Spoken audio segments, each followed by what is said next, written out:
ये तमाम तदबीरें उलट पड़ने लगी। मुर्गी का गोश्त तारीख की बुलंद तरीन सतह पर पहुंच गया। अवाम हसरत से देखने पर मजबूर। गंदम की फराखमी के बावजूद आटे के निर्ख कम न हो सके। सब्जियों की बढ़ती हुई कीमतों ने लोगों को खून के आंसू रुला दिया।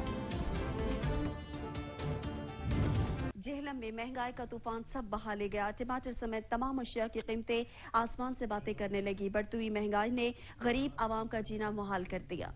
जेहलम में इस वक्त प्याज, टमाटर, हरे मसाले अपनी कई सैसियां मुकम्मल कर चुके हैं। अवाम महंगाई की चक्की में पिसने पे मजबूर हो चुकी है, मगर हुक्मरान सब अच्छे की बांसुरी बजा रहे हैं। प्याज जो है वो उसकी जो कीमत जो है वो इस वक्त 400 रुपए और 500 रुपए के दरमियान जो है वो बिक रहा है। और हरे मसाले जो कि कॉमन सी चीज है जो घरों में इस्तेमाल होती है, वो भी आम आवाम की पहुंच से दूर होती जा रही है।